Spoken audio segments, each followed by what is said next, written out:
Pengadaan kapal frigat baru untuk TNI Angkatan Laut mulai digarap. Lisensi desain diambil dari Babcock International Inggris, PT PAL yang bertindak sebagai industri pertahanan yang akan menggarap kapal ini mengatakan dapat menyelesaikan pembuatan kapal frigat Arrowhead 140 selama 69 bulan atau sekitar 5 hingga 6 tahun lagi. Wah, pengamat militer pun abal-abal terkejut ya kan? Kirain bikin frigat kayak bikin kerupuk sehari jadi. Belum lagi kita menganut sistem FFBNW, yang mana setelah kapal selesai dibuat, kapal ini belum siap tempur alias masih kopong. Dan jika kita melihat track record Indonesia dalam hal ini, bisa-bisa Arrowhead baru siap tempur antara 3-5 tahun setelah pembuatannya selesai. Melihat kondisi seperti ini, rasanya sangat tidak mungkin Indonesia harus menunggu lama. Untuk alternatif sembari menunggu Arrowhead, Inggris melihat kesempatan bahwa Indonesia masih bisa mempertimbangkan opsi untuk membeli kapal frigat bekas pakai mereka. Tapi tunggu dulu, menurut intelijen admin, kapal yang ditawarkan ini pun masih berusia cukup muda, yakni baru 19 hingga 25 tahun masa pakai. Yang mana umur ini masih setengahnya jika kita berpatok pada frigat Ahmad Yani Class yang bahkan berusia sampai 50 tahun lebih.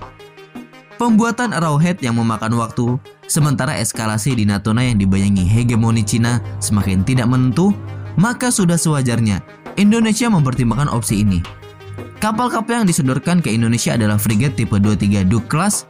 Navaltechnology.com menyebutkan ada 2 frigat tipe 23 yang akan dipensiunkan Angkatan Laut Inggris. Yang pertama adalah HMS Monmouth F235 akan dipensiunkan pada akhir tahun 2021.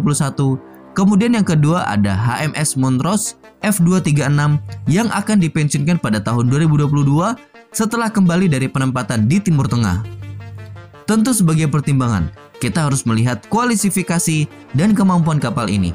Sekilas tentang frigat tipe 23, kapal ini masuk kualifikasi anti-submarine warfare frigat yang dibangun Yarrow Shipbuilders dan Swan Hunter.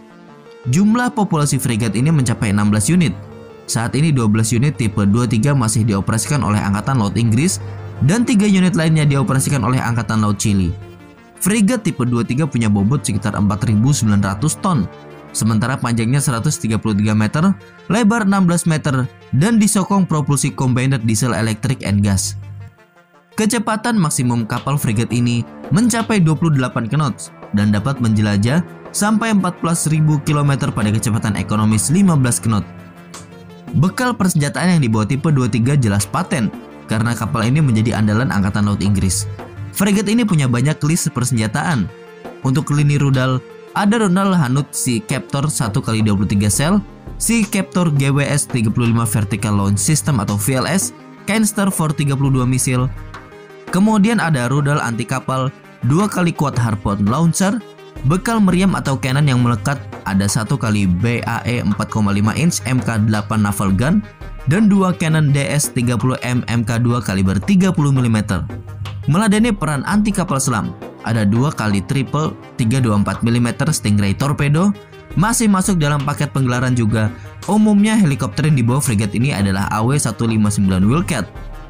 Nah, bagaimana menurut kalian? Layakkah kapal ini kita akuisisi juga? Ingat, negara tetangga mainannya udah kapal selam nuklir yang katanya sahabat kita juga udah punya Dongfeng. Kita masih mengandalkan Bah Van Spijk. Nah, bagaimana menurut kalian menanggapi berita ini? Cukup sekian dulu video kali ini. Silahkan sampaikan pendapat kalian di kolom komentar. Terima kasih.